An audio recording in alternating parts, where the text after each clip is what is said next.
And it was recording at least.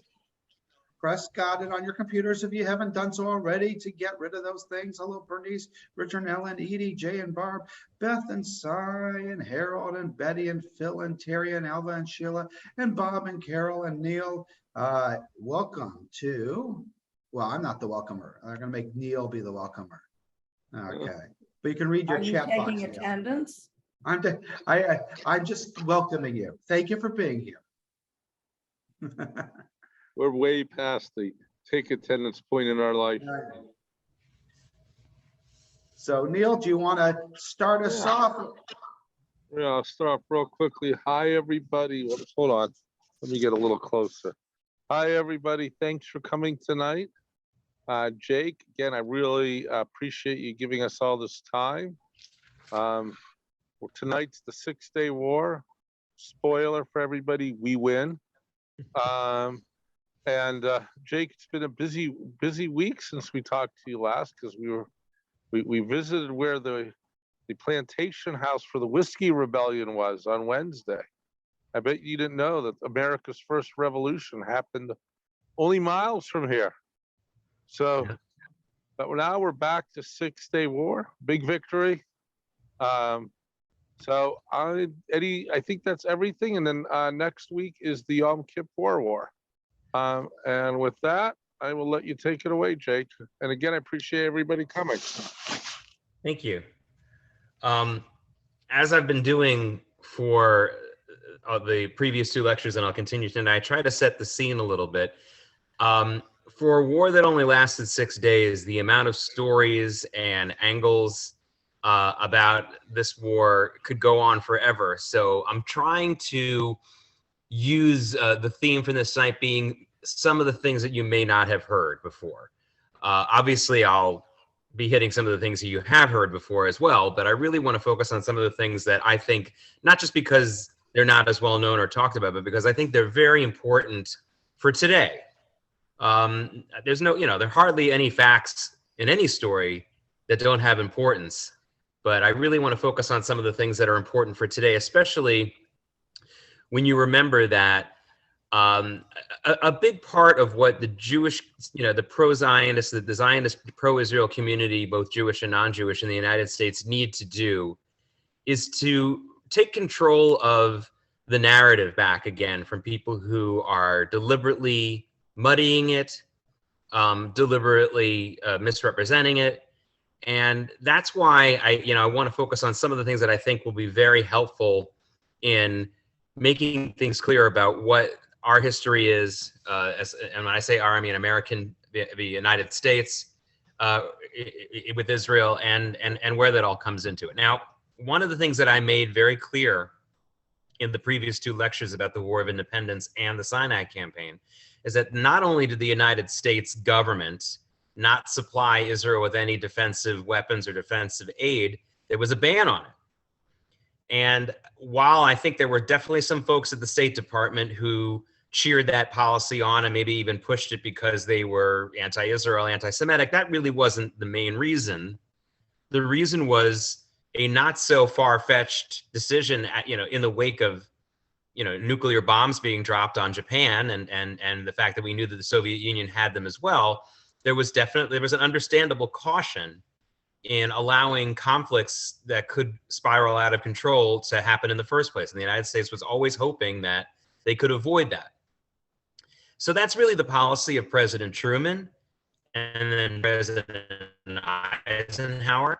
And as we know from President Eisenhower's farewell address, he was really worried about defense contractors and careerists in the Defense Department, including generals, leading us into one of these conflicts, either for profit or for political gain, things like that. And of course, that was his farewell address to the nation.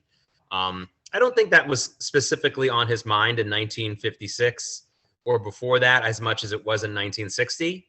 But remember, by 1959, we're getting involved in Southeast Asia and other things. So I think by then it got onto the front burner for him. So as I set the stage now for the 6 Day War, I want to start in 1962. Again, I could start much further before that, but let's start in 1962 because there's a really important thing that happens in 1962.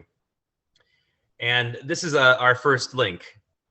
Rabbi. This is the first link that I want everyone to take a look at. Something happens in 1962, and that is we have a new president in John F. Kennedy. He's starting his second year as president. And he has a meeting with Golda Meir, who's the foreign minister of Israel at the time. Now, this is in August of 1962. Now, John F. Kennedy is, because of the celebrity status of John F. Kennedy and of the Kennedy family, and a lot of the lore around the whole dynasty that Joe Kennedy, his father, wanted to create. I can't think of an American president, despite the fact that it's relatively close to our time in history. This was not 100 years ago, where so many of his policies are either not known, misunderstood, people don't get it. But you cannot understand the Kennedy presidency unless you understand how profound the effect was on him by how close the election of 1960 was. Now, we're all sitting here in the audience with the very intimate knowledge of a couple of elections that were crazy close in our lifetime. And maybe we've had presidents who won those elections who didn't seem to really let that bother them that much. But it really bothered Kennedy. It bothered him not so much that he was up at night feeling guilty. It bothered him into thinking, like, I'm not going to get reelected. I don't have a mandate. I got to find a way to get myself more in a solidly accepted leadership role. So Kennedy did a lot of things in his years as president with that eye to the fact that he had won by this cat's whisker, in 1960. And, I mean, there might have been some fraud. Well, there probably was equal fraud on. One of the things about election fraud that makes me laugh is that both sides claim not to do it, and they say the other side is doing it. Everyone does it a lot. And if you have people who say there isn't a voter fraud problem, then they're liars or they're incredibly ignorant. It's just that it's everyone that does it. If someone says there isn't a voter problem, but there is one on the other side, well, they're literally lying in that. That's an illogical statement. That's another story. But anyway, so Kennedy does a lot of things. He did some things that were really, really, but the thing I want to focus on is he did some things that are really, really unprecedented. One of them that really affects us today, that isn't the subject of this lecture, but it's something that those of you, many of you listening might want to look into. Despite the precedent that was set by people before FDR and then very much etched into stone by FDR, because FDR knew that this would be a huge problem, John F. Kennedy allows federal workers to unionize. Even FDR and Truman and all these pro-labor guys did not allow that, knowing it would cost so much money and it would create a professional class of bureaucrats who wouldn't really be all that interested in serving the public as much as their union and themselves. But Kennedy feels that he needs the bureaucracy behind him. He feels that he needs to do something to get the unions even extra motivated for him. So he allows that. He also, in 1962, after trying some more spending programs to kind of boost the economy, that's not working. He massively cuts taxes in 1962 and immediately starts seeing positive effects from it for the economy. The Kennedy tax cuts of 1962 were very effective and did a lot for the United States. And when it wasn't until Ronald Reagan that another president significantly cut taxes, and Ronald Reagan made sure that all of his aides and everyone either crafting the policy or writing about it for his speeches quoted Kennedy extensively. Kennedy gave a very famous speech to the New York Economic Club in 1962, which is a very memorable speech because it's in the summer of 1962, just a few months before this meeting with Golda Meir, and it's a hot day in New York, so they got all the windows open. It's the last time you'll see a president speaking to an audience with open windows behind him. It's amazing. It's amazing, an amazing security mistake that they would never make again. Anyway, that's another point. But this is the third thing that he does. It's really, really unprecedented. Is after Truman and Eisenhower make it abundantly clear that they do not want the United States supplying Israel with weapons, Kennedy decides to change that policy, and he changes it for a couple of reasons. Again, one of the reasons is he feels that this is something that unites a lot of voters, not just Democrats and not just Republicans, although at the time it was probably a more popular issue with Democrats, how things have changed. A pro-Israel policy probably helped him a lot more with Democrats than Republicans, but it helped him with people across the board, even in 1962. And another reason why he does it is he starts to see Israel as a potential winner. This is one of the not a catch. This is one of the sort of catch-22s about countries that need weapons from the United States.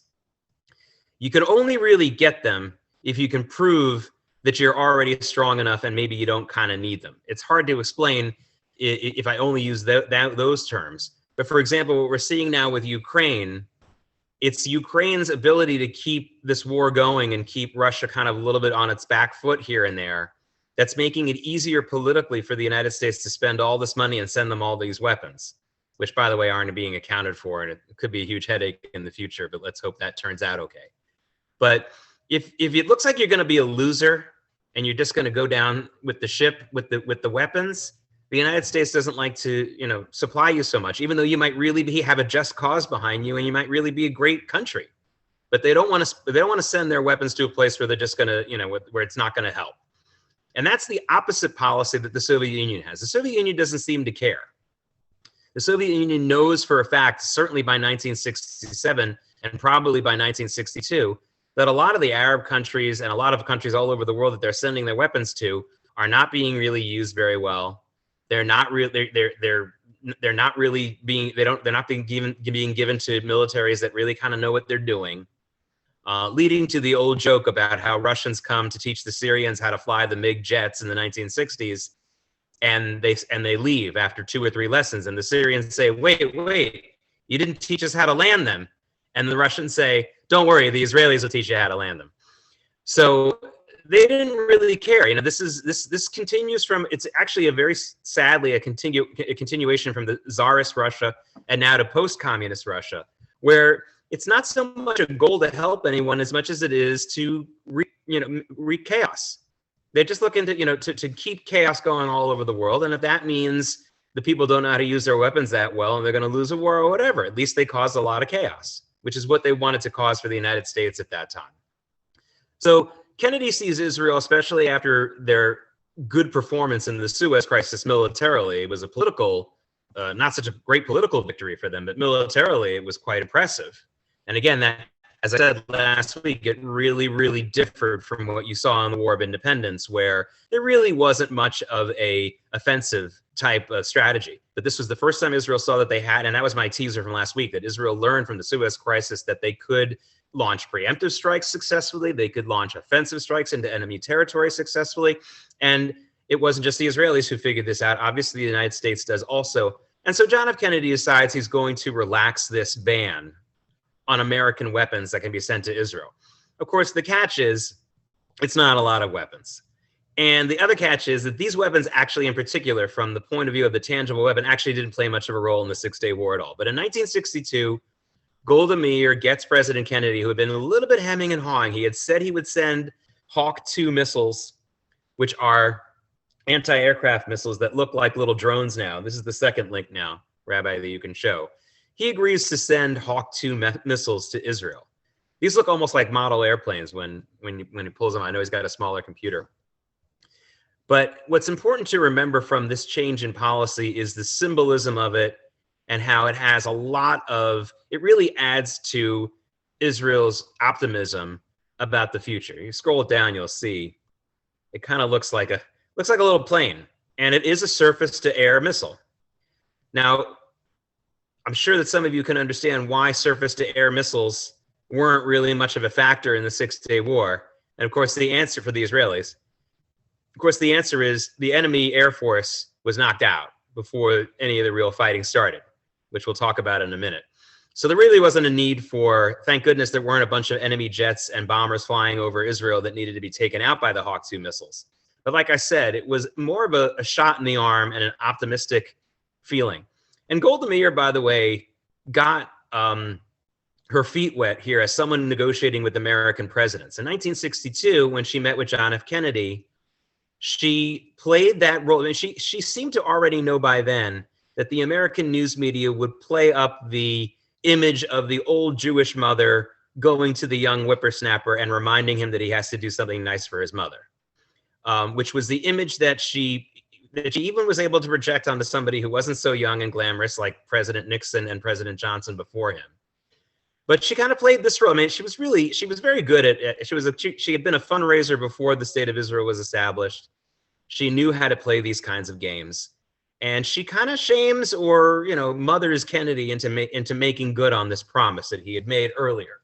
But like I said, he really didn't need to be cajoled all that much. He needed more support. He really hadn't won an election by any significant means whatsoever, and he needed more support, starting with his own party. The 1964 primaries, probably at this point, he realized he's probably going to get some kind of Southern challenge. Remember, Eisenhower had been lucky enough during the time of desegregation and the beginning of the civil rights movement not to have been really challenged by anyone within his own party down south, which was still kind of nascent. The makeup of the American political parties by that time is really different, as you know. But Eisenhower isn't really seriously challenged by anyone. But had Eisenhower been less popular, not necessarily in the primaries, but there could have been a Democrat or a third party candidate who could have made a real indent in the election, very similar to the way Harry Byrd did in 1948.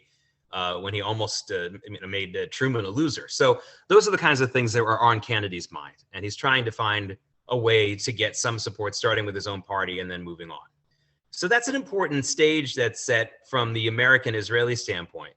The Soviets, as I sort of alluded to just a moment ago, the Soviets are pumping the Egyptians with a lot of different weapons. They're giving them MiGs. They're giving them tanks. They're giving them all kinds of larger handheld arms. And they already know for a fact by 1967 that they're not being used very well. They're not being used really properly. But again, they don't care. The Soviet Union's policy is really one of chaos. It's something that I don't know how much the United States ever really came to understand, not just in the Middle East, but all over the world. So when the Soviet Union was supporting some of the countries that we were in conflict with, both politically and in an actual war, I don't know if we realized that they didn't have the same goals that we did as far as spreading pro-Americanism or things like that. They just wanted to create chaos, keep us busy, keep us out of their hair when they wanted to do things at home. And they were pretty successful at it. Chaos is easy to cause, sadly. It's a lot harder to present the world with order, with something, with a made bed. It's easier to ruin the bed than to make the bed. Obviously, we all know that. So we talked about him last week, and we talked about his strange and I think really anachronistic goal of uniting the Arab world under a communist, sort of communist, socialist / secularist ideal. And I'm talking about Gamal Abdel Nasser, who now has already been the leader of Egypt for a long time. And he came out as a big winner in the Suez Crisis because he got the West out of there by the fact that the United States was infuriated by the fact that Britain, France, and Israel had moved in without really notifying them. Nasser gets what he wants, and he's a big hero. But again, he's a hero because of something that happened on the ground, not because of his philosophy. I refuse to believe, and I think anyone would be hard-pressed to prove it, that Nasser's actual philosophy ever caught hold in the Arab world. But his actions were impressive, and he wore a nice suit, and he wasn't a schlub like King Farouk, and he spoke very, very fervently and eloquently, and that was good enough for a lot of the Arab world to at least go along with him. Meanwhile, you've got on the side of Israel now. So now it's 1967, and for those of you who know all the prime ministers of Israel, David Ben-Gurion really was the only real prime minister before the prime minister in 1967, who actually had been prime minister since 1963, a guy named Levi Eshkol. And yes, there was a guy named Moshe Sharet who was supposed to take over from Ben-Gurion, but I hope I'm not making a faux pas here about shul politics. But David Ben-Gurion's like that shul president who never really leaves the job, and he wanted it back after a year. But by 1963, he's tired enough, or he's had it enough, that he stops. He does steps down, and Levi Eshkol becomes prime minister, and he's really different from Ben-Gurion in a lot of ways. So you have to really hear their voices to know this. And I searched a few days to get some audio of Levi Eshkol, and I couldn't find it, which is too bad because you'll have to take my word for it. Levi Eshkol sounded like everybody's grandfather in Israel. He had a very European accent. Ben-Gurion, not so much. Ben-Gurion was speaking, he was, and Levi Eshkol really was never as comfortable in the Hebrew language as Ben-Gurion was. And Levi Eshkol was really, you'd be hard pressed to find a more beloved prime minister. You know, even Ben Gurion, who you don't hear people saying anything bad about him, he wasn't as beloved. You know, there were people who didn't love him that much. I think there were a lot of people who just begrudgingly realized he was the best guy to lead the country. But he didn't have that personal, people didn't have that personal love for him like they had for Levi Eshkol, who was the prime minister from 1963 until he died of a heart attack in 1969. And the nation really mourned. They really did. But Levi Eshkol did not inject into the people of Israel anything like the bluster that Nasser injects into the people of Egypt and the Arab world. A lot of it has to do with his voice. He sounds like everyone's old Yiddish grandpa. And a lot of it had to do with just his demeanor and his stature. And so in the month before the 6 Day War, the 6 Day War, which is known as the 6 Day War, obviously, some people call it Milchemet Yuni, which means the June War, which gives you an idea what month it happened, where it occurred. It happened in June. In May of 1967, Nasser is feeling his oats again. The Soviets have just given him even more weapons. He feels like now the odds are really in his favor, and he starts to move Egyptian troops into the Sinai. That's one of the first things that he does. He also starts to consolidate his supremacy, at least militarily, with the other Arab countries that neighbor Israel. So I'm actually going to skip to the picture of King Hussein and Nasser, which I think is probably number 8 or number 7. Sorry about that. I don't have the numbers in front of me.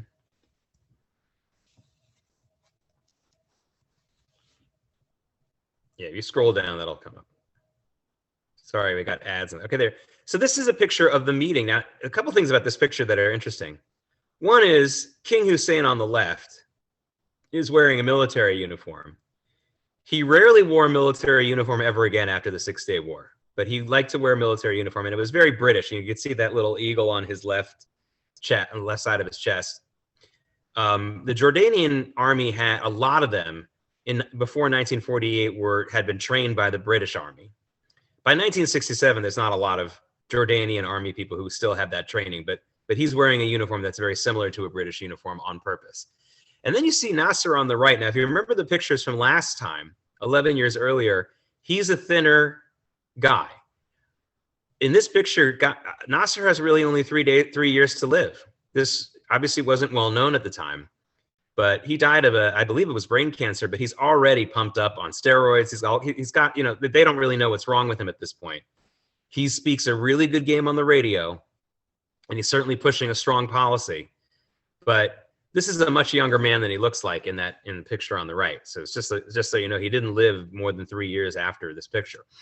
But he goes to Jordan and basically says, not only are you going to be our ally in an invasion attack on Israel, but I'm going to command, my commanders will be commanding your military. And King Hussein, who almost never made the right decision. He made a lot of wrong decisions. And this particular point of this couple of months of his life, he would make a lot of wrong decisions. This is the first wrong decision he makes. And it isn't just about giving up his sovereignty. There was also another small problem. This is, again, the days before cell phones and text messaging and even telex. And the fact that you have a central command from another country that his troops hadn't trained under, for those of you who know what it's like to take over a new organization, the communication problem is obviously something that anybody would have said, hey, wait a minute, you can't do this right away. We need at least a year to prepare, get your signals, literally our signals straight. And that's a foreshadowing to a problem that occurs during the war for the Jordanians and the Egyptians.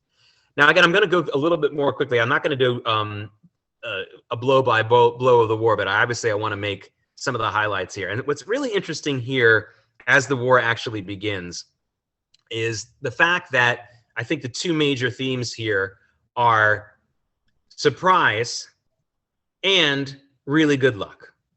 If someone wants to say what really led to the Israelis winning the 6 Day War, it's really surprise and it's good luck. Those are the two things. Now you can and everything else is just commentary. So surprise, though, really is a huge part of what we find, what's going on June 5th. On June 5th, that night, the Israelis do a two-pronged attack. Again, this has been talked about. This is probably the stuff that you know very well, so I'm not going to go into all the little details of it.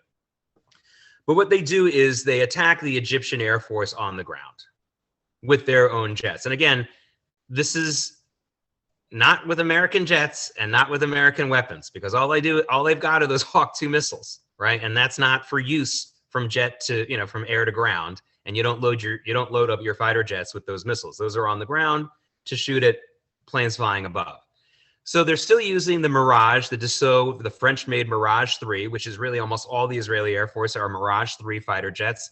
They're supersonic. I think they can go Mach 2 by 1963 when they were made. And that's Israel's flying 1963 jets. Not bad. If you remember that they were flying broken Messerschmitts in 1948, in the 48 war, just a few of them. They've got quite a few of the Mirage 3. Thank you, Rabbi, for putting that up. Mirage 3 jets. And they've got them going. Now, I'm getting a little bit ahead of myself. I'll get back to, I wanted to make one more point about Levi Eshkol, which is that Levi Eshkol, at the end of May, after Nasser had put all the Egyptian army, a huge part of it, into the Sinai Peninsula and mobilized the Air Force and all that kind of stuff, Levi Eshkol makes a speech to the Israeli public meant to calm the public. But he sounded terrible. And again, I looked for audio for weeks to find this. I know it exists somewhere, and I don't know why I can't find it. But if you can ever listen to it, you'll hear, even if you don't understand Hebrew, that it doesn't sound too good. What you can do is, and thank you, Rabbi, for pulling this up, you can read the transcript of it. And of course, you miss a lot in that, but at least you'll know what he said. But he sounds really, really weak. He sounds like he's about to cry, and I'm not exaggerating here, and I'm not making a joke. He sounds like he's about to cry. He doesn't sound very strong. And the Israeli public starts really preparing for the worst, and the Jewish world starts preparing for the worst. All over the world, there's a feeling people are starting to say things like "second Holocaust," like the Egyptian army is surrounding Israel right now. They've closed the Straits of Tiran again, so Israel is facing both a military and an economic threat. And the Prime Minister of Israel sounds not too good in this speech just a few days before the war. Now, to this day, I don't think we'll ever know for sure. I don't think Levi Eshkol was a master of sleight of hand. But if he was trying to fool Israel's enemies into thinking that Israel was weak and not ever going to do anything, he couldn't have done better than that speech, because he really projected a weak image for Israel, one that no prime minister since, no matter how bad they've been, has ever come close to doing ever again. There's been prime ministers who have sounded too aggressive. There's been prime ministers that have sounded too angry. There's been prime ministers who didn't speak English well at all, and people didn't really, they didn't show much of a communicative skill at all. But no one has ever sounded as weak in that position as Levi Eshkol did just about a week or so, a little bit more than that, before June 5th.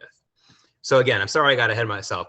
So Israel on June 5th, as many of you already know this part of the story, goes with those Mirage 3 jets and bombs almost the entire Egyptian Air Force into oblivion while it's still on the tarmac, because nobody expects this from Israel. Now, why didn't Egypt expect this? It wasn't just because of the Levi Eshkol speech. There's a couple of reasons why they didn't expect it. The first was tactical. The Israeli Air Force doesn't have that many jets. I mean, really, if every jet had not missed one shot and hit an Egyptian jet on the tarmac, they would have had to have come back several times to finish the job, to finish off the Air Force, which is, by the way, exactly what they did. And the Egyptians were not aware that the Israelis had been training for quite a while in what I guess the best analogy for today would be is basically doing the NASCAR pit stop run. They were really learning how to fly the mission and then turn around and get rearmed and refueled as fast as possible, and sometimes even doing it at record-breaking speeds. And that was something that the Egyptians, this was not really their fault, they could not have known that the Israelis had figured out this new tactical way to attack an enemy. This is something that nobody else was doing, because the other countries that had jet fighters had so many jet fighters, if we're talking about the US or the Soviet Union, that they wouldn't have to reuse jets over and over again to fly the same mission. But the Israelis have figured out a way to make a carousel with pit stops and make that as efficient as possible. So the Egyptians were not expecting that kind of an attack. The other reason is that there had been an agreement that the UN would pull out of its forces. Remember, at the end of the Sinai campaign, the UN puts in like a buffer force in the Sinai that both Israel and Egypt kind of demanded. And there was an agreement to let them pull out. So, and as they were pulling out, that's when the Israelis launched the attack. So the Egyptians, even if they were expecting something from Israel preemptively, were probably expecting it 2 or 3 days later. So that is another factor. Those are two really important factors that I don't think get talked about a lot, because everyone just says like, oh, it was brilliant that Israel launched the preemptive strike. Well, that's really easier said than done. If your enemy has 3 jets for every one of yours, you can't even destroy, even if they never fight back or ever show up in, get a pilot into the cockpit, you still have a huge logistical issue in dealing with how are you going to get all those jets hit in one shot. And the answer is you don't do it in one shot, but they created this contiguous carousel using pit stops and refueling and doing it in record time. So that's something that's really important. And also the jets flew very low under the radar. They, under the radar, really, I mean, we think of it now as just an idiom or a figure of speech, but it is something that can be done. If you fly low enough, the radar can't pick you up. And that's something a lot of people talk about how well the Egyptians didn't have their radar set up.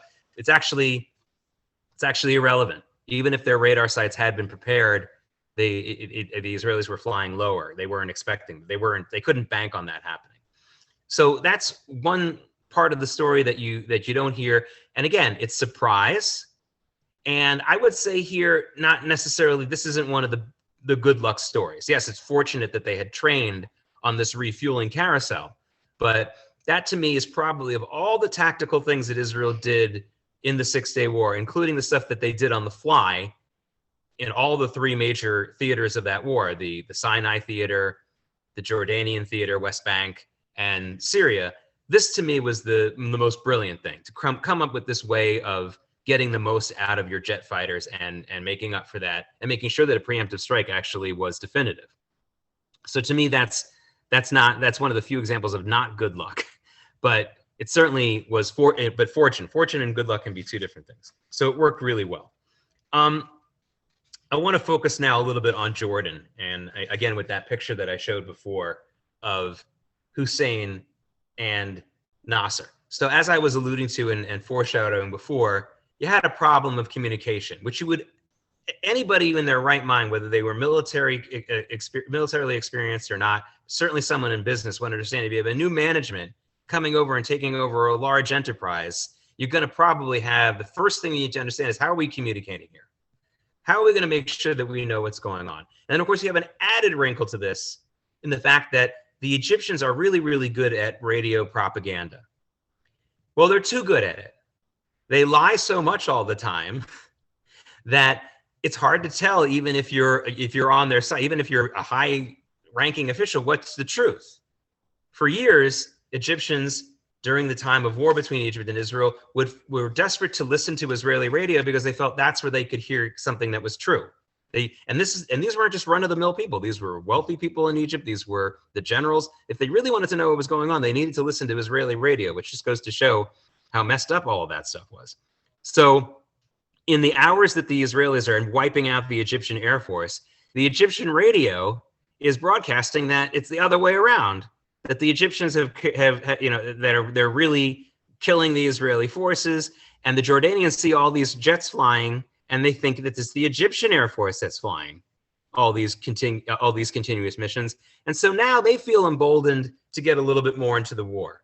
Both Hussein and Jordan and the leaders in Syria were being very cagey. Yeah, they swore their allegiance to Nasser, yada, yada, yada. But they really weren't going to dip their toes in for real until they thought they could win.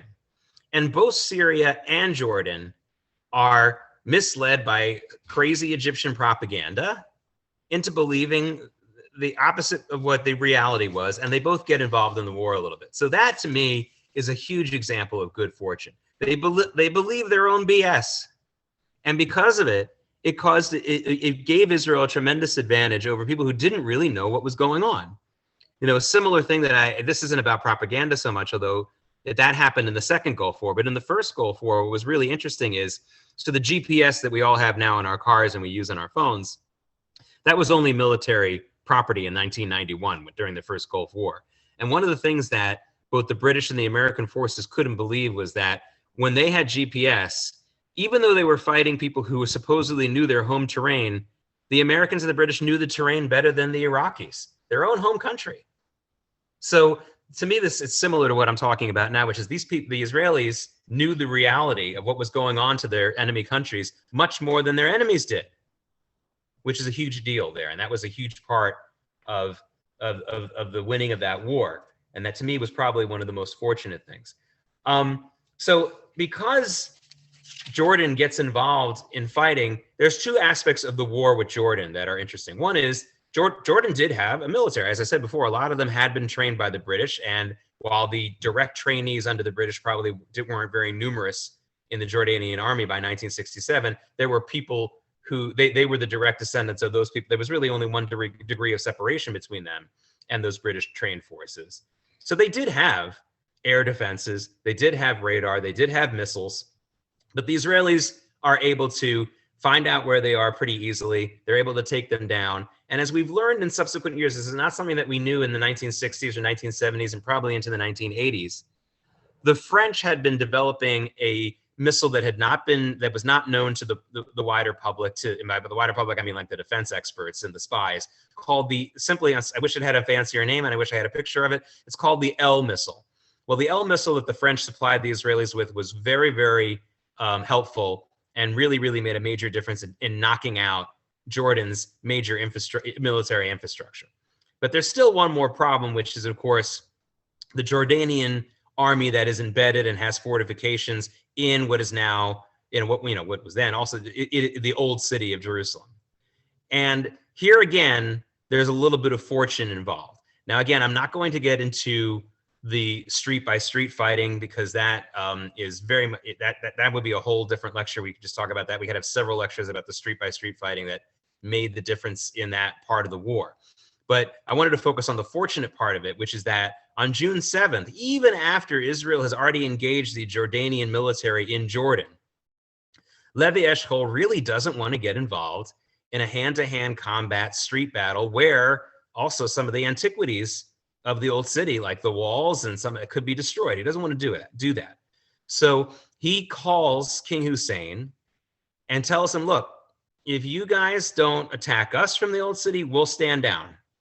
And Hussein, very, very fortunately, never answered. Had he answered, who knows what he would have said. He could have delayed. There are a lot of things that could have happened that would not have worked out very well. But he never answers. And it's hard to understand why. It's possible he had some form of political paralysis at the moment. He still didn't really know what was going on. And he felt like he just needed to sit tight and not commit himself in any single way. But that's another part of the war. Now that I don't think is, that's pretty well known by folks about Levi Eshkol really begging, and I wouldn't say begging, but really, really admonishing and asking very, very strongly that Hussein doesn't get, that they don't continue and spread this war to the old city. But because he doesn't answer, you get this very fortunate result of the state of Israel getting, the Israeli forces getting control and winning that street by street battle. And that's Mordechai or Motzi Gore, who is the leader of that part of he was a colonel in the IDF at the time. He was the leader and the hero of that street by street fighting. And he had a lot of incredible and interesting strategies. I do have a picture of him. That's right. That's him there. Mordechai Gore, known as Mota, as they called him. And again, there are a lot of different books that you can read about just that part of the war. But again, I don't forget that it doesn't happen unless Hussein doesn't answer the phone. Well, he doesn't respond to that call. That's important to remember that. Because if you don't know that, you miss out on some of the more interesting aspects of all of that. I'm going to get to a second to Syria. But before I do that, I want to talk about something really interesting about the end of that street by street fighting. It's something that I talked about last time, and I think I talked about it in the first lecture as well. When the Israeli forces take control of the Temple Mount, there's an interesting moment that happens in history, which a lot of people, if they're astute, understand was really, really interesting in that Israel showed an immediate form of restraint that in a lot of ways symbolizes the policy until today. One of the Israeli soldiers gets to the Dome of the Rock, the Golden Dome of the Rock. I got a picture of it there in one of my links, just in case for those of you who can't picture it. and hoist the Israeli flag over the Dome of the Rock, which had a flagpole on top of it at that time. And that it's a flagpole that even has the the Muslim crescent at the top of the flagpole. Like, sometimes if you have an Israeli flag in your synagogue, you probably have a Jewish star on the top of the pole. And he hoists an Israeli flag on the top of there. And luckily, I think, General Moshe Dayan is watching from Mount Scopus on his binoculars as this flag raising is unfolding, and he gets on the radio immediately to Gore and says, "Get that thing down. Do you want to have the whole Middle East erupt in flames?" Understanding that the idea of some kind of symbol showing Jews conquering a Muslim holy site, specifically this mosque, would not really be so great. And of course, this is the impetus, and this is the founding principle that continues to this day on the Temple Mount, which I've talked about before, where the Israelis, since that day, have made it clear that the religious sovereignty of the Temple Mount, or Al-Aqsa as the Muslims call it, will remain with the Muslims for the sake of peace, for the sake of shalom, and for quiet. Of course, the results of this policy have been mixed. I still support it. I think that ultimately, in the end, it probably is the right way to go. But it's frustrating that Israel hasn't gotten more of a benefit from this wise policy, because the Jordanians, who have been allowed to continue to have religious sovereignty over the Temple Mount, have done nothing to lower the flames of lies about what the reality is on Al-Aqsa. So I talked about it a little bit. I'm not going to talk about it as much this time. But again, Jews are not allowed to organize prayer on the Temple Mount. Muslims are. The state of affairs and the infrastructure in the Temple Mount are a million times better than they were in 1967, thanks to the Israeli protection and some indirect funding. And the Jordanians need to do a better job, if they were honest and decent people, of saying, hey, all those things you're saying about Jews doing horrible things on the Temple Mount and how we don't have control, it's not true. We do. If you want to hate Israel for other reasons, go ahead. But this stuff about Al-Aqsa is not true. But they have never had the guts to say that. That's why Saudi Arabia, which is making not so big a secret of wanting to take control of the Temple Mount religiously, like Jordan currently has, would probably be a major upgrade. So that's my way of saying I would support that for a number of reasons, not the least of which that the Saudis could fund it better on their own. But secondly, I think the Saudis would be a lot more honest. They already have shown a lot more honesty about the truth of Al-Aqsa. They've published things in their official papers, because that's the only kind of paper you have in Saudi Arabia, about how it's originally a Jewish holy site and that needs to be respected, and Muhammad probably never was there, and the whole thing. To me, this is very encouraging. And not that, listen, it could be like Pharaoh. We could have a new Pharaoh in Saudi Arabia 20 years from now who's no good. But honestly, you could do very little worse than what the Jordanians have done. And by the way, we also have evidence, strong evidence, that the Jordanians are actively trying to destroy Jewish antiquities that are found in that area. So I think we could do a lot worse than the Saudis taking it over. But I wouldn't do, but I agree with Moshe Dayan, and I agree with those who say, don't put Israeli flags over those mosques. Don't make it a Jewish only site, and don't make it actually even a significant Jewish prayer site yet. There's actually some religious reasons for that too. There are a lot of rabbis who feel that until we get official, sanctification, and like going through, almost like going to the mikveh, it's not a good idea even to go there. And that's not, again, that's a religious dispute, but it's significant for a lot of people. So my point is, it's a good policy, and that happened just as the Temple Mount was being taken over, and it's important to remember that part of it. So the last part of the lecture I want to talk about is Syria. Now we got to get to the third part. And again, I've skipped over a lot of things. I know that. I'm trying to focus on the things that are important for today, which is why I talked about the communications issues. I talked about some of the innovation, and I talked about this Temple Mount policy. Syria, there's a couple things that you may not know about it, or a couple more things to flesh out. The Syrians are also very, very confused about what the heck is going on in the first 2 days of the war. They're also hearing that the Egyptians are winning and the Israelis are running away. And so they get involved again based on this false premise. So again, a huge fortunate aspect of this war. And then what's interesting about all of this is that as much as they believe it, they still have their doubts, which tells you that even as early as 1967, the Arab world knows that their leaders are liars.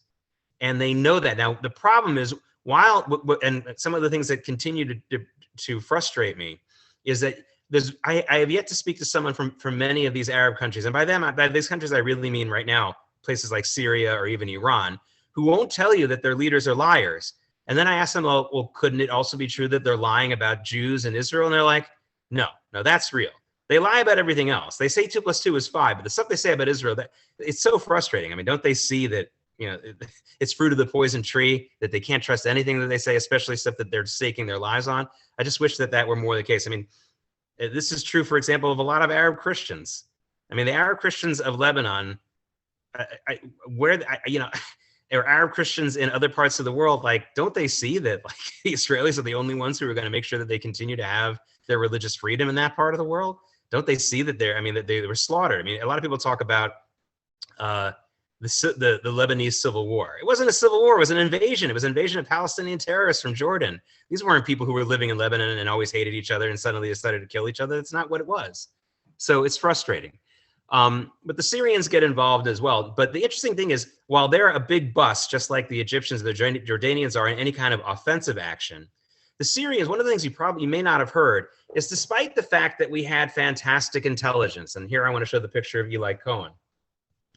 Eli Cohen, who was probably the greatest Israeli spy of all time, and of course he paid for it with his life, was basically living as a very wealthy Syrian man in Damascus with all kinds of connections to the government. He had friends. He was hosting parties. He got most importantly, tours of the Syrian defenses in the Golan Heights. And he provides Israel with fantastic information about not only the levels of Syrian military strength, but where they're hiding. And one of the most brilliant things he did is he noticed that a lot of the entrances to the underground bunkers, the soldiers would come out and they were very hot. And so as a way to make sure the Israelis know where they are, he says, you know what, I'm going to donate trees for you here at all these bunker openings, which served as a signal to the Israelis, here's where the bunkers were. That was one of the many things he did. If you want to look at the next clip, there's a great series on Netflix that came out, I believe, 2 years ago, maybe even 3. I saw it, starring Sacha Baron Cohen, who coincidentally looks a lot like the real Eli Cohen, and it's called The Spy, and it was very, very good. Mostly very, very loyal to the history, the actual history, and it's still available on Netflix. I think it was maybe 8 episodes, maybe 6, but very, very, very good. A lot of good act. They got a lot of big name actors, and it was, Sacha Baron Cohen, is usually a comedian. This was a serious role. He played it very seriously. He did an excellent job with it, and it's a great way to. I know there was a TV movie in the 80s. It was like a 2-hour TV movie, and that wasn't actually that bad either. But this was really beyond fantastic. So I highly recommend that. So again, that's another aspect of incredible planning here, incredible strategy, and surprise. There's no way the Syrians could have known exactly. They had already captured Eli Cohen and uncovered the fact that he was a spy and executed him. I believe they executed him in 1965. So it's not like they didn't know that he was a spy. They just had no idea what he had really told the Israelis. There was no way that they could have known everything that he knew. I mean, you would think that the generals and the others who had escorted Eli Cohen through the Golan Heights would have said, like, we really need to, but they didn't have any inkling of this. And it was, again, another fortunate aspect of probably bad communication and probably just a lot of people who were embarrassed by being taken by Eli Cohen. If you have something that really embarrasses everybody, what's the first thing you do? You don't talk about it. The first rule of getting screwed by an Israeli spy club is don't talk about getting screwed by the Israeli spy club. Don't talk about it, right? So that's a really fortunate thing too, that there wasn't somebody in Syria who said, all right, I am going to secretly interrogate everyone who ever talked to this guy and find out. And of course there were people who did that, but they were just looking to punish someone. They weren't looking to find out to the extent what they had given away. So that was really important. And I think that's really important. And also, just again, Damascus radio makes a lot of the same mistakes as Egyptian radio in promoting a lot of baloney information that created a misunderstanding, a mistaken idea that the Syrian army was winning or that the Israelis were losing. And one of the ways that we know that this really had an effect is that, again, all the offensive activities didn't really work, but they happened. At least they happened. Otherwise, they wouldn't have dipped their toe in. And that's good because the defensive performance of both the Egyptian and the Syrian army wasn't that bad.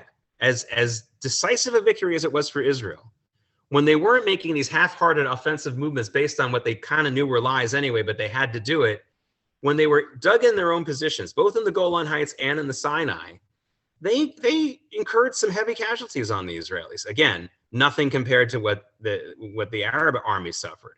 But the Egyptians, but the Syrians and the Egyptians, but especially the Syrians in the Golan Heights, when they were just defending their own ground, did a pretty good job of causing some damage. But again, because of false communication and all kinds of other problems, they abandoned their posts prematurely, both in the Sinai and in Syria. But while they were entrenched and still standing there, they were really, they were causing a lot of damage. And you might have had a situation where the Golan Heights wouldn't have been taken. But based on some bad information, they got up and ran away, just like they, on bad information, got up and fought offensively. Now, again, I said that I was going to really focus on things that are important to talk about today. And I want to end with one unfortunate thing which is something that you should all know, just so that you have a little bit of a warning about what to expect sometimes when you talk about the 6 Day War. This is something that comes up every once in a while. And it's one of those things where it's a great way to figure out that you're dealing with either a kook or a really, really virulent anti-Semite. Because something happened during the 6 Day War, which is very, very unfortunate, on June 8th. And that was the Israeli attack on the USS Liberty. The USS Liberty, this is a picture of the ship. As you can see, it's not really a battleship. It doesn't have a lot of armaments, certainly doesn't have a lot of visible guns. It's a spy ship. It's a surveillance ship, really. I mean, a big ship like this isn't, obviously it's too conspicuous to be called a spy ship, but it's a surveillance ship, and it's there, and it's off the coast of Egypt, and it's monitoring things, and the Israelis mistakenly attack it. And they kill, I think, 31 American servicemen. Yeah, and 34 sailors are killed and 171 others are wounded. And Israel immediately apologizes, and no one can figure out, one of the reasons why this doesn't go anywhere is that, in reality, is because no one can think of any reason why Israel would do this deliberately, unless you're a crazed conspiracy theorist or anti-Semite, which is a reason why the USS Liberty gets brought up. If you ever talk to someone who brings up the USS Liberty, you're probably dealing with a serious anti-Semite, like the old Jeff Foxworthy thing, you might be a redneck. If you talk about the USS Liberty more than once in your life, you're probably an anti-Semite. Okay. Was it a terrible mistake? Is it something that happens in war? Absolutely. No one seriously thinks Israel had any reason to do this deliberately. There were some folks in the State Department who believed that, but these were the people who hated Israel and the Jews in the first place. So again, and by the way, I'm not trying to give the impression that every time Israel makes a mistake and somebody calls them on it, it's anti-Semitism. I'm not saying that at all. But what I am saying in this case is people who continue to bring this up, because Israel hasn't just apologized for it, they've made some big compensation to the families of those who were killed and injured. Can the book ever be closed for them who lost their loved ones? Of course not. That's going to be a wound for them forever. And I'm not telling people to just forgive and forget. I would never do that. But the idea that it's a big deal and that it's some kind of conspiracy and the Israelis did it to somehow pressure President Johnson into giving them weapons going forward just makes no sense whatsoever. It's silly. But again, thinking about all the positive things that happened, you remember what I said at the beginning about how the United States likes giving weapons to countries that prove they can win anyway. The 6 Day War's outcome, in addition to all the other things that we know, which is Israel gets a larger territory, they get control of the old city of Jerusalem, they get control of the Golan Heights, and for many years they have control of the Sinai Peninsula. It also convinces the United States that they should give Israel more weapons.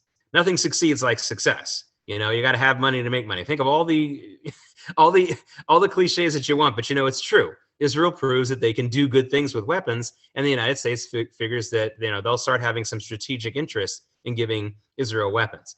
And the Soviets continue to supply the inept Syrian and Egyptian armies with weapons, and that continues to this day, not the Egyptians, but the Syrians. So a lot of things, even though the 6 Day War is 55 years ago now, continue to be true today. And they should be remembered. So, but, again, that last bit of warning, you're going to see, if you follow Israel discussions online, especially, or in some other places, every once in a while, you'll come across someone who wants to gripe about that.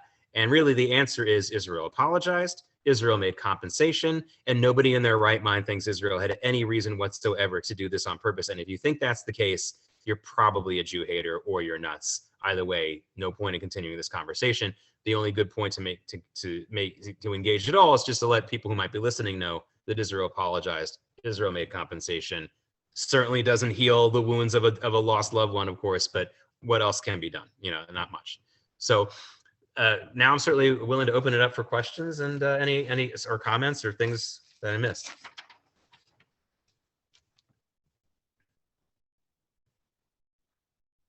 Okay, I'm looking around to see if there's any hands up. I know that you keep us going. Neil's hand is raised. Here we go, Neil. We've got you there. Now, go ahead, Neil. Was anybody else have a question first? I don't see a hand moving. Georgia moved a little, but that doesn't mean I have to call on her. Oh, wait. No, she says fine. She says, here it goes, Georgia, we have you. You got it. I just don't remember all the details so well. What actually happened to end this war? Did these folks end up surrendering or just rolling over and saying uncle? I mean, what actually ended it so that it wasn't 6 days? That's a good question. That's a good question because, the previous two wars that I spoke about had very ambiguous endings. The War of Independence doesn't really end until a year later but it never really ended. And the Sinai campaign it's understood that it ends when the British, the French, and the Israelis pull out of the positions that they occupied, but it doesn't really end until the Straits of Tiran are opened, and so there's also some ambiguity there. There's really very little ambiguity here because this time Israel really takes significant territory and holds on to it. So the fact that the answer is really just a pulling back. In fact, the pulling back was so significant, Georgia, that a lot of the Egyptian army that was retreating from the Sinai got attacked by other Egyptian army positions further behind the line. There were so many of them retreating, and they were coming so fast they thought they were the invading Israelis, and they killed them.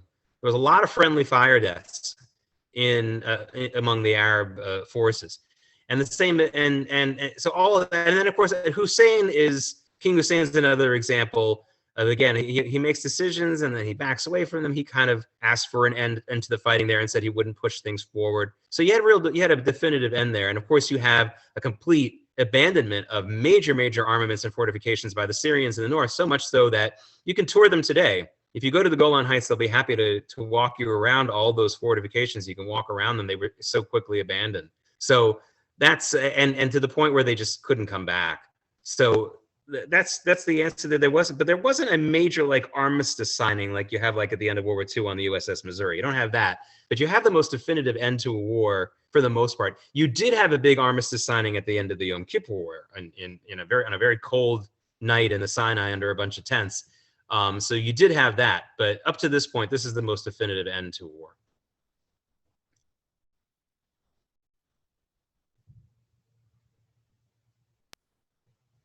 You're still muted, Rabbi. Now you can go back, Neil. All right.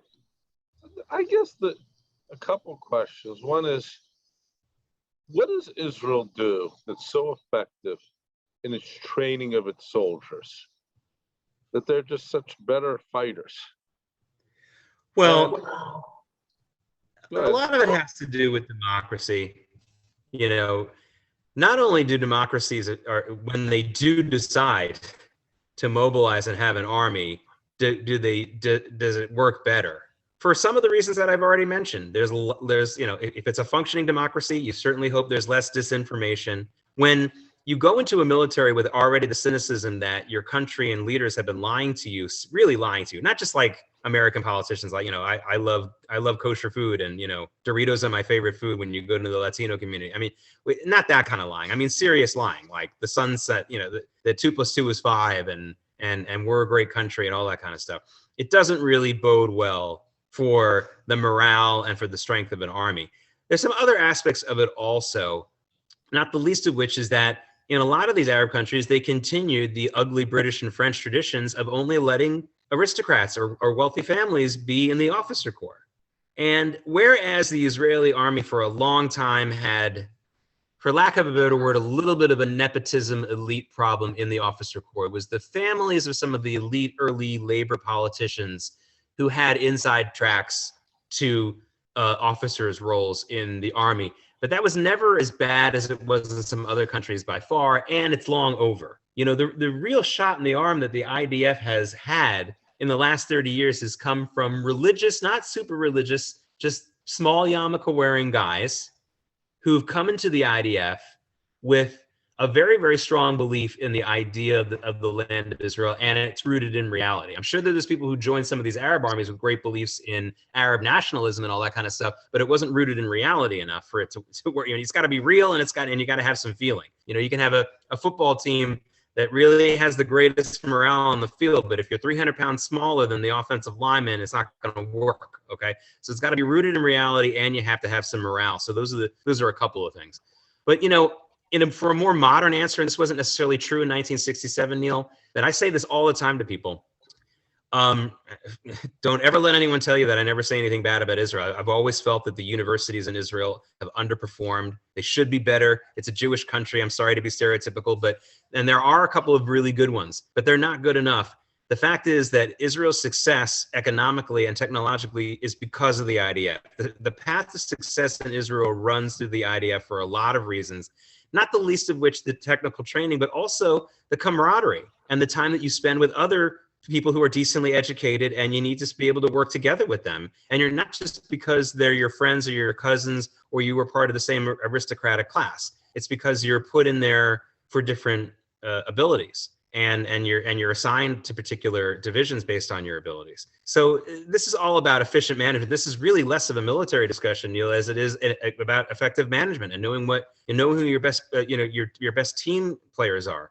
Again, and quite in a contrast with the Israeli universities, something my dad says all the time, who are stuck in this loop of hiring their own graduates only for professorships. I mean, imagine if Harvard only hired Harvard graduates to be their professors. It would be a scandal. It would be awful, but this is what Israeli universities do. Well, you can't do that in the Israeli army. You know, you can't just say like, well, your father was the commander of the tanks, you know, so you will be too. I mean, that's not how it works. It can work that way if you like to go into it, but as Benny Gantz likes to make, he likes to joke all the time that Benny Gantz was in a really elite unit when he was in the army, but his sons decided that they really wanted to be in the elite unit that their mother was in. And not this. So, you know, it depends on what you want to do.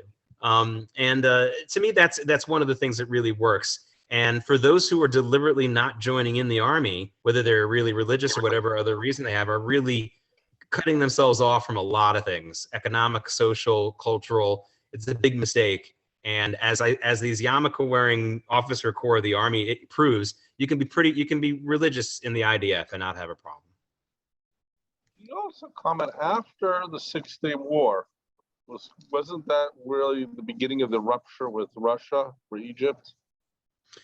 Well, in a lot of ways, Egypt starts to see what I was talking about before, that they're just being kind of used as a chaotic player in the game.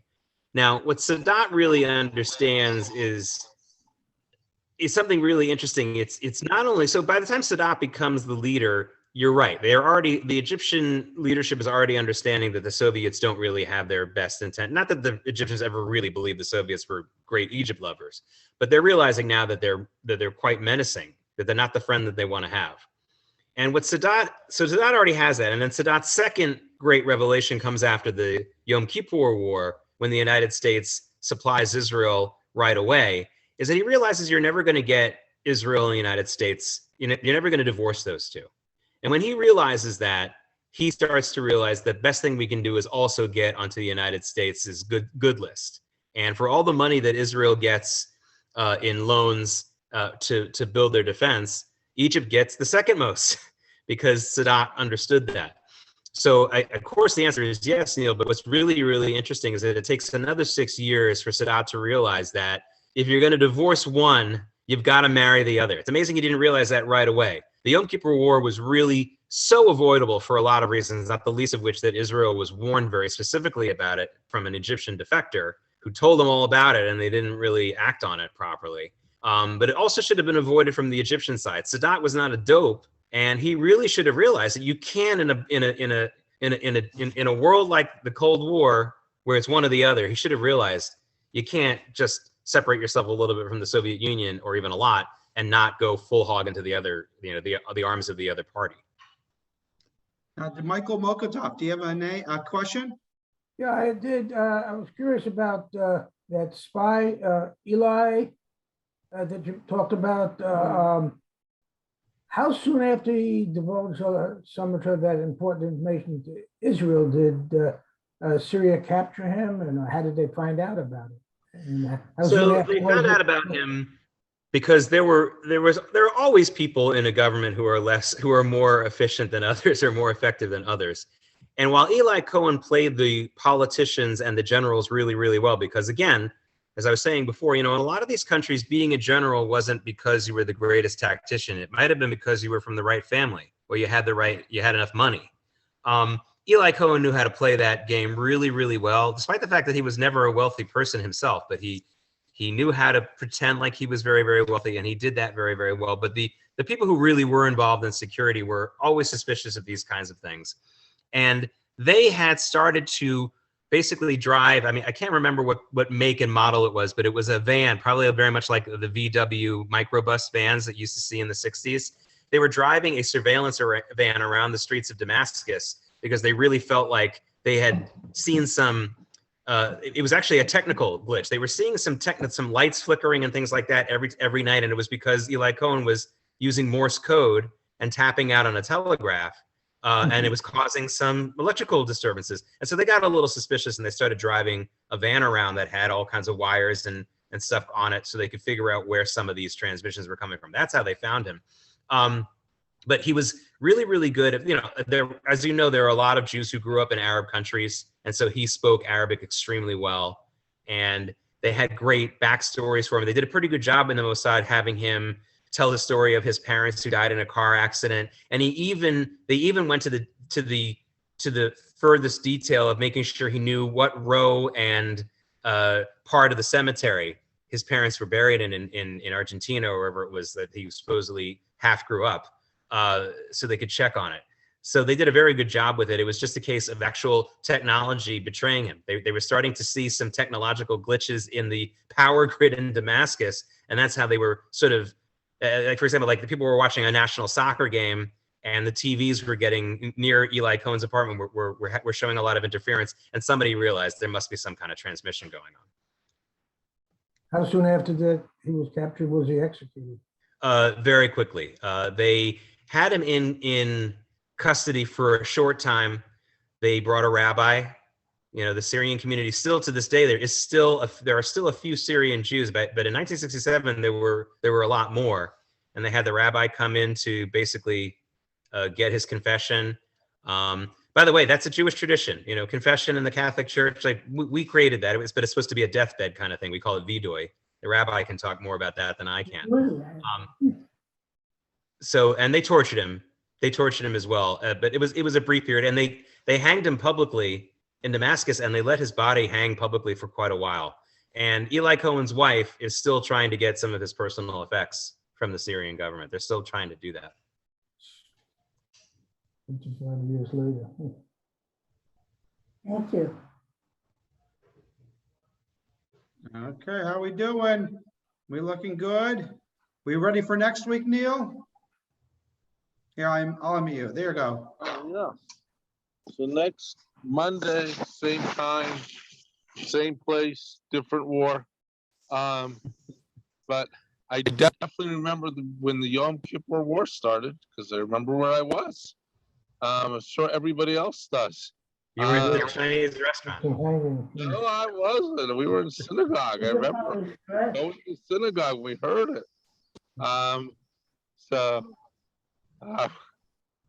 But yes, no, Chinese restaurants are for Christmas. Right. Wrong holiday. But anyhow, I really appreciate all the time again. I mean, again, fascinating. But I think I get more out of this than anything else. Is just, the team that wins is the one that has the most resolve. It seems to me a constant thread of this. And I mean, I'm definitely looking forward to hearing more next Monday.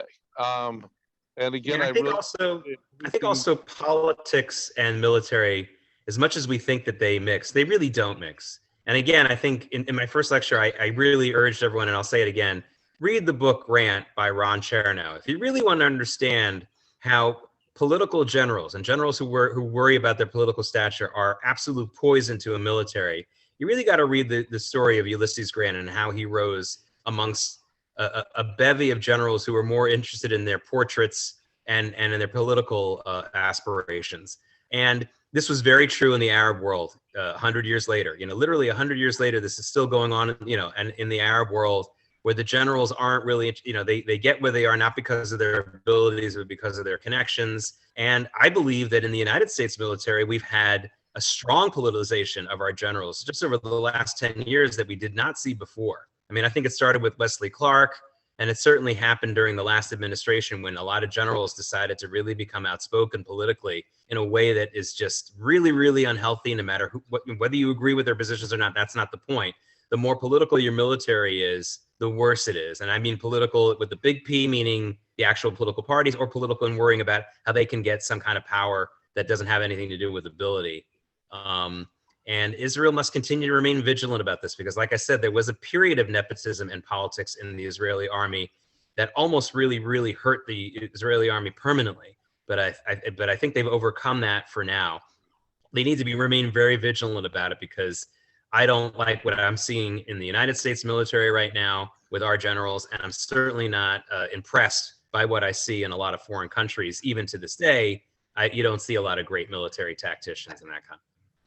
I will say there's an article in